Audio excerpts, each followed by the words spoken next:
Olá, hoje é sexta-feira, dia 28 de julho. Está começando mais uma mesa de debates aqui pela TVE Juiz de Fora. Está começando a mesa, está terminando o mês, né? Fechou o olho, acabou o mês de julho aí. Eu te convido a ficar com a gente até o final do nosso programa. Eu agradeço também a você que acompanhou a mesa de debates durante toda essa semana. Hoje nós vamos conversar aqui sobre um fórum ambiental que vai acontecer na UFJF e também sobre o novo Centro de Ciências que foi inaugurado recentemente, que é um novo espaço para divulgação de ciências. Você aí de casa pode participar do nosso programa com a gente de um jeito muito simples. É só mandar sua mensagem para o nosso WhatsApp. O número é o 98892-4905. Eu apresento agora os debatedores do nosso programa de hoje. Bom dia, Jamil. Bom dia, muito obrigado por essa oportunidade, por esses temas tão importantes para a nossa sociedade. Verdade. Bom dia, Erickson. Tudo bem? Bom dia, Caio. Bom dia, Jamil, Léo, nosso grande professor aqui do Centro de Ciências lá, né? Eloy. Mas, enfim, você que está chegando aí nesse momento, né, de final de semestre, né? Vamos refletir que segunda-feira já tem as aulas começando, os universitários chegando, enfim, economia, política, vamos lá. A gente não para aqui então, né? A gente continua conversando. Eu apresento agora para vocês os convidados do nosso programa de hoje. Aqui o diretor do Centro de Ciências, Eloy Teixeira, bom dia. Bom dia a todos, muito obrigado pelo convite e pela oportunidade. É um prazer te receber. Obrigado. E também nós recebemos o membro do comitê organizador do Fórum Ambiental, Leonardo Rezende. Bom dia. Bom dia a todos à mesa, aos ouvintes em casa. É um prazer estar aqui e falar sobre sustentabilidade com vocês. Obrigado por você ter aceitado o nosso convite. Eu que agradeço. Bom, na próxima sexta-feira acontecerá o 5º Fórum Ambiental e Florestal de Juiz de Fora. A UFJF será palco de importantes discussões sobre sustentabilidade e o uso dos recursos naturais. Leonardo, você poderia explicar para a gente como que vai funcionar esse evento, quais são os principais temas que serão discutidos? Posso sim. O Fórum vem procurando cada vez mais ter temas abrangentes, atendendo todas as demandas da sociedade, tanto das pessoas no seu dia a dia, quanto de negócios que podem gerar lucro e, ao mesmo tempo, sustentabilidade. Então, a gente, esse ano, fez uma parceria com a UFJF, através do professor Fábio Presoto, da Biologia, e o Fórum vai acontecer lá no auditório da Biologia. Ele terá 2 blocos, um bloco de biodiversidade e conservação e um bloco de negócios sustentáveis. Serão ao todo 8 palestras. De manhã vai ser a parte ligada à biodiversidade e a gente vai estar trazendo vários temas como sabedoria ancestral brasileira e a necessidade da sustentabilidade. Esse tema, o que ele traz? Ele traz que a gente tem que pegar um pouco do conhecimento e da tecnologia que a gente desenvolveu na segunda metade do século XX, aí, de 1950 ao ano 2000, e voltar um pouco para o conhecimento tradicional que a gente tinha, que a forma que a gente vem conduzindo o nosso dia a dia, consumindo, hoje ela se mostra insustentável. Então, a gente tem que fazer um passo atrás e reorganizar as nossas questões do dia a dia. A gente fala também sobre poluição sonora, sobre bem-estar animal, e o último tema é o Aedes do Bem, que é um mosquito que ele vai ser a nova fronteira de combate da dengue, chikungunya, que ele foi modificado em laboratório, esse mosquito, ele é liberado no ambiente e todos os filhos da geração dele, é um mosquito macho, todos os filhos dele são estéril. Então, na segunda geração, não vai ter mais reprodução, e aí é uma forma da gente combater o mosquito com uma eficiência maior. É verdade. Quem vai ser o palestrista vai ser a nossa amiga que esteve aqui na mesa de debate. A gente recebeu. Cecília Cosma. Cecília, nossa, especialista, né, doutora, assim, muito comunicativa, né, Caio? Você ia falar isso? Eu ia falar, eu ia só passar umas informações a respeito desse tema. Nós recebemos o pessoal aqui do Aedes Bem na semana passada e eles falaram justamente sobre a soltura desses mosquitos machos, né, para você em casa não ficar com medo, só a fêmea do mosquito que pica. Então a ideia é justamente essa, fazer com que o macho acasale com a fêmea e os filhotes eles vão nascer geneticamente modificados, eles podem morrer até dentro de 5 dias. Então isso acaba impedindo que a doença se propague. Ficamos 1 hora, né, Jamil, falando sobre a Aedes do bem. Infelizmente eu não estive nesta mesa, mas tenho acompanhado bastante os debates. E hoje eu fiquei muito satisfeito com a oportunidade de estar participando dessa mesa de debate, né, pelas duas questões científicas, vamos dizer assim, e até porque eu vejo colegas meus, vamos dizer assim, economistas já tratando, demoraram na minha percepção, mas tratando o meio ambiente como um fator primordial para a economia. Né? Você vê aí, desde as primeiras correntes fisiocratas, falando que os principais recursos, a riqueza vinha né, da terra, até depois você vê duas teorias econômicas, a clássica e a neoclássica, falando sobre a ecoeconomia. Né? Então, é aquela economia em que o meio ambiente faz parte do contexto. Né? E dentro disso já tem estudos falar que o PIB hoje, como ele é estudado, já não está sendo como um fator né, relevante, porque você tem o meio ambiente, que não adianta você desenvolver com desmatamento. Então, isso tudo é uma coisa que, subtraindo do PIB hoje, não daria, talvez, pela teoria hoje, né, esse PIB dessa forma. Né? Simplesmente é consumo, gasto, investimento e exportações líquidas. Professor Jamil, obrigado pela oportunidade. Acho uma ótima abordagem essa, porque o PIB ele prevê o crescimento anual indeterminado, por tempo contínuo. Se a gente crescer o PIB mundial 3% ao ano, em 20 anos a gente dobra a economia. A gente quer dizer que a gente dobra a necessidade de uso de recursos naturais. Então, justamente essa sabedoria ancestral é uma volta atrás nisso, é rever todos os conceitos. A economia surgiu entendendo que o recurso natural era limitado, inesgotável, e que para a economia não entrar em colapso, ela teria que crescer todo ano. Então, o PIB, se ele for negativo, a gente entra em colapso do capitalismo no sistema econômico. Então, todo esse rearranjo está alinhado com a proposta do Fórum. Dentro disso que você está colocando, se você for ver, não só dessas duas linhas, mas existem as externalidades. Não adianta um crescimento você está afetando o meio ambiente, porque isso depois vem como uma coisa subtraindo, entre aspas, de um desenvolvimento, do crescimento do PIB. Né? Exatamente. Então, é uma área que eu vejo hoje, graças a Deus, eu tive o primeiro contato isso na USP, São Paulo, desse tema, e isso tem me agradado muito, que eu acho imperceptível. Você fala assim, pô, os economistas parece que nunca pensaram que o retorno da degradação ambiental viesse como fator contrário ao desenvolvimento, vamos dizer assim, o crescimento econômico, não é isso? Mas então aí escolheu o vilão. O vilão veio ser a ciência. Eu queria botar o Eloy na conversa, Eloy, porque na realidade o agrotóxico, os desenvolvimentos que a ciência vem fazendo, principalmente no setor de agropecuário, ele tem sido aí um alerta, né, para a população em geral. Né? Eu acho que é muito importante esse debate que o Léo e o professor Fábio trazem, justamente nesse sentido. Essas ações convergem com as nossas ações do Centro de Ciências, que é de levar para a população o conhecimento sobre esses debates científicos. Né? Essa importância do agrotóxico, do uso do agrotóxico, que é uma coisa complicada, essa questão do Aedes, que é um terror no nosso país, infelizmente, e as pessoas precisam saber, precisam ter informações sobre esses assuntos para que elas possam tomar as suas atitudes. Né? Então, a partir do momento que a gente traz, a universidade, os fóruns trazem essa oportunidade para a população, esse acesso ao conhecimento científico se torna possível e as pessoas podem, então, tomar as suas atitudes. Então, realmente, esse tipo de ação converge exatamente para aquilo que a gente prega no Centro de Ciências, que é o acesso ao conhecimento científico para todos. Agora, Léo, infelizmente, ou felizmente, não sei, vai caber a sua análise, como é que você vê o cenário hoje da gente ter uma Secretaria de Meio Ambiente, da gente ter um Conselho Municipal, a Supran está aqui do lado, aqui em Ubá, certo? E cada vez com menos reuniões, cada vez com menos discussões. É porque os assuntos já estão sendo abordados da forma que deveriam ou essas discussões ficaram esvaziadas?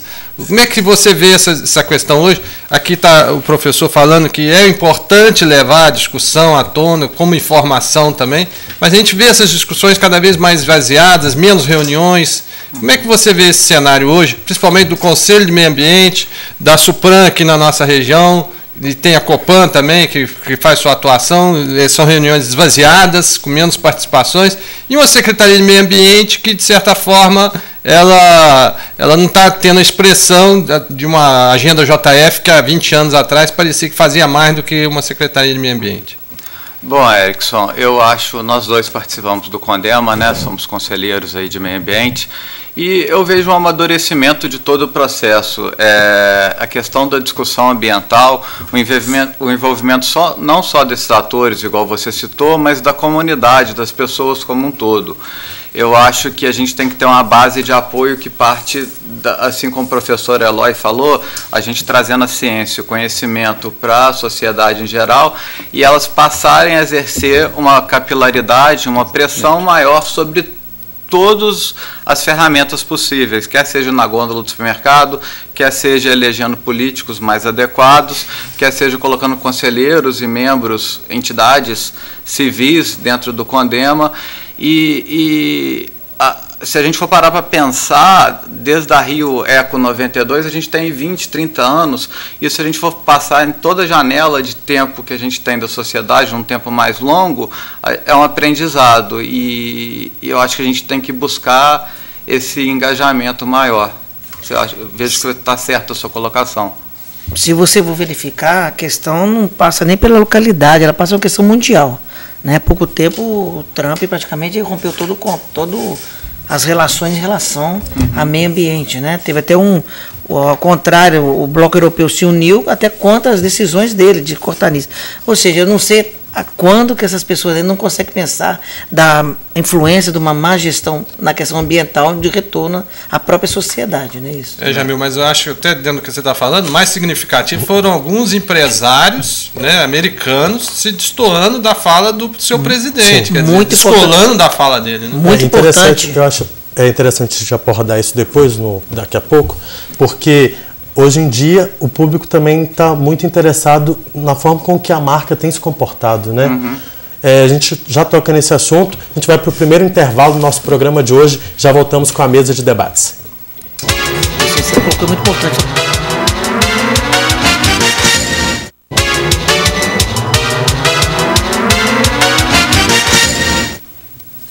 Estamos de volta com a mesa de debates aqui pela TV Juiz de Fora. Eu levantei a questão no final do último bloco, queria que você abordasse ela agora um pouquinho. Como que você tem percebido, vocês estudiosos, a relação em que o público, o consumidor, tem tido com esses produtores que têm buscado maneiras alternativas, maneiras mais ecológicas de produzir? Cada vez mais cresce o movimento do produtor direto para a mesa do consumidor. Então, são círculos que vão se fechando com a ajuda da tecnologia, através de Facebook, grupos de WhatsApp, e a gente tira os intermediários da cadeia produtiva, ajudando tanto a garantia do consumidor, que está conversando direto com quem produz, quanto ajudando o produtor, que com isso tem uma margem maior, tirando os intermediários da cadeia produtiva.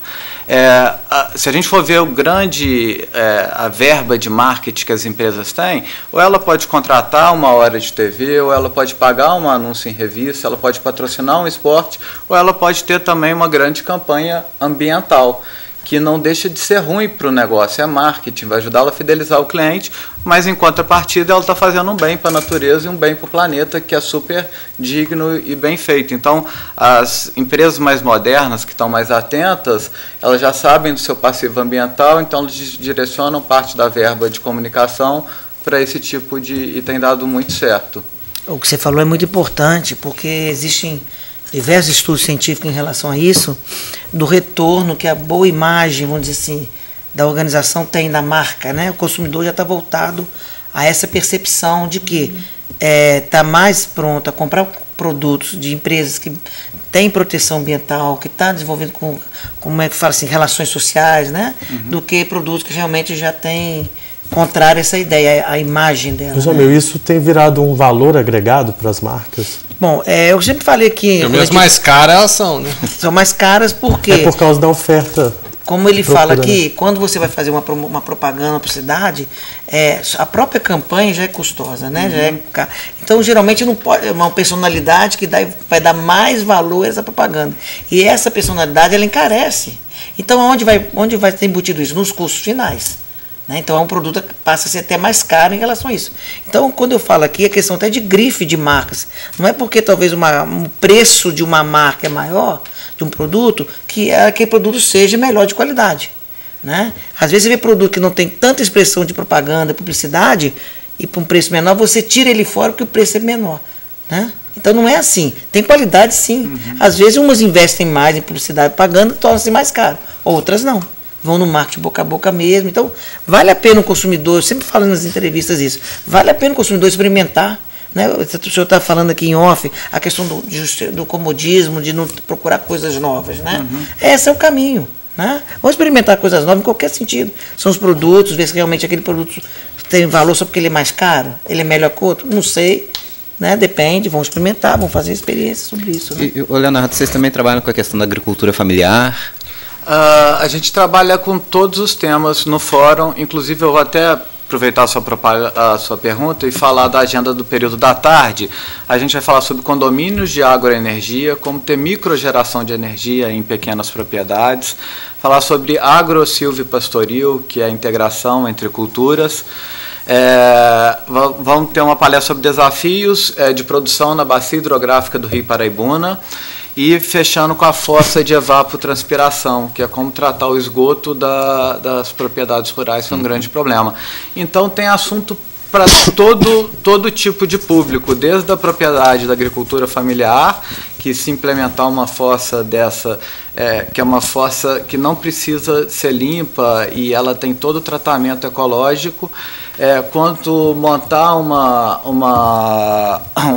um gerador de agroenergia, tudo é viável hoje em pequena escala e viabiliza o agricultor familiar também. O agro-silvopastoril deve estar na moda, né? Porque recentemente a gente teve informações aí de que algumas reservas ambientais elas estão sendo cedidas o espaço, né, a nível da região norte do Brasil para situações de legalização da terra para pessoas que fizeram o uso indevido daquela região, inclusive para pastoreiro, né? E recentemente, foi aqui falado também, os Estados Unidos condenou o Brasil pela sua questão pecuária, né? Dizendo que o boi ele gera mais metano do que muitas cidades brasileiras.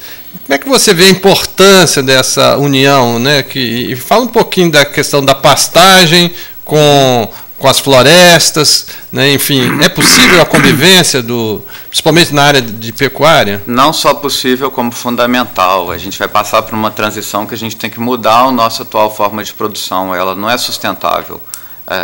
A monocultura é uma prática residual do nosso tempo. Ela não é mais compatível com o nível de impacto ambiental que ela proporciona. Então a gente cada vez mais parte por integrar várias culturas. Essa integração ela tem vantagens de sintropia, de troca de nutrientes, de recarga, de favorecer a biodiversidade, de usar menos agrotóxico, menos adubos químicos industriais, e ela aumenta em muito, ela dobra ou triplica a produtividade. Isso já é consolidado tanto para a economia de baixo carbono quanto para a produtividade. É o casamento do que é bom para o ambiental, social e econômico. É o novo paradigma que a gente já está implementando com sucesso em parte do... Mas quando a gente fala também de pecuária, os estudos afirmam que em poucos anos o Brasil vai ser o maior produtor de carne no mundo, ultrapassando os Estados Unidos. A gente fala muito da produção do gás metano, mas a gente não aborda muito a questão do consumo de água. Existem já estudos para fazer com que a produção de carne ela consuma menos água? Como que estão os estudos em relação a isso? Caio, olha só, a gente tem que partir do primeiro princípio que nós somos 7 bilhões de pessoas no planeta, indo para 9 bilhões de pessoas em 2050. Até pouco tempo atrás a gente era 1 bilhão, 2 bilhões, essa curva cresceu de 1950 para cá, comportamento que a gente chama rabo de foguete. É uma coisa insustentável, e aí a gente tem que produzir alimento. Então a pegada hídrica da pecuária é alta? A pecuária hídrica da soja é alta?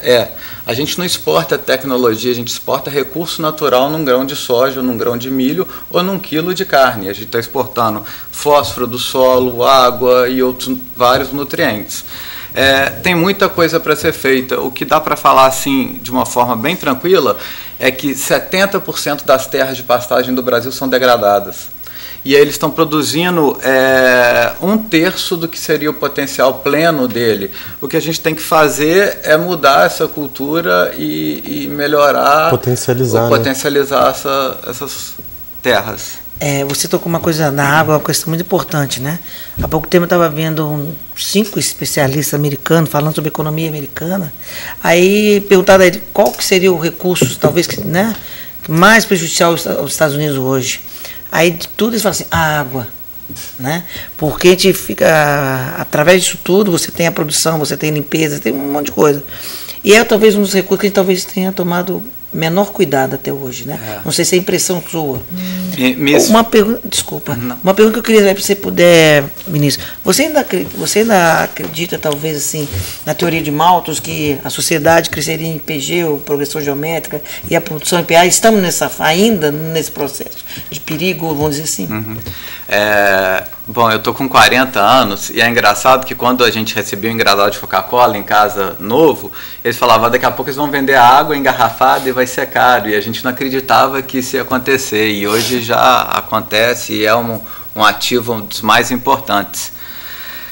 Olha, o crescimento populacional é um grande problema. E os países pobres, o que segura hoje a pegada ecológica mundial é que os países pobres têm um consumo per capita de 0,7 planetas. E os países industrializados, o perfil médio de cada um necessita de 3 planetas de recurso natural. Então, o crescimento é um problema e o alto consumo dos países desenvolvidos, a quantidade de eletrônico e de energia, que é o grande ponto que a gente consome, é outro problema. A gente tem que equilibrar as duas pontas. Ter um crescimento demográfico mais equalizado e planejado e ter menos consumismo. E aí a gente volta na questão do PIB para equilibrar. Você me permite continuar um pouquinho, estender, fazer um link para o professor, ele falando em tecnologia. Então, nós estamos ligados aí à ciência. Né? Nós tivemos muito avanço nesse sentido. Inclusive, você vê hoje drones para tudo quanto é tipo. Inclusive no agronegócio, que faz um processo de produção, né, de semeamento, né, de semente muito rápido. O senhor acredita, então, que a ciência, mais do que nunca, pode estar ajudando nesse sentido? Né? Com certeza. Mas a gente tem que levar também em consideração o que o Leonardo estava dizendo. O próprio consumo de minerais hoje em dia, ele está numa fase que em breve a gente vai ter esgotamento de certas substâncias. Né? Essa produção de materiais de tela de celular, de LCD e tudo é altamente dependente de um mineral extremamente importante que é o lítio. E o lítio ele tem reservas limitadas. Se a gente não pensar também na questão da reciclagem desses materiais, muito em breve também com esse aumento populacional e com esse consumo exacerbado, principalmente dos países industrializados, nós vamos ter um colapso disso também. Então, não é só a questão da água, óbvio, a água é um tema talvez um dos mais importantes, mas também essa questão dos metais e dos minerais, que é fundamental. Então, de novo, a gente bate naquela tecla da necessidade da informação que a ciência pode levar para as pessoas, para que as pessoas saibam que se um aparelho celular seu estragou, você precisa destinar esse equipamento para um serviço de reciclagem. Ou seja, aquela pessoa que está assistindo a gente ali, ela é diretamente responsável também pela sua atuação, né? Certamente. Todos nós. Bom, antes da gente ir para o intervalo, eu gostaria que você passasse o endereço do Facebook de vocês. Lá as pessoas conseguem ter mais acesso às informações do fórum. Isso, e dando continuidade ao que o professor Eloy falou, o fórum vem exatamente nesse contexto de informar e tentar mobilizar a comunidade local. É um evento gratuito e quem quiser saber mais, acesse o Facebook, Fórum Ambiental e Florestal, a página do Facebook. Perfeito. Bom, a gente vai para mais um rápido intervalo e já voltamos com a mesa de debates.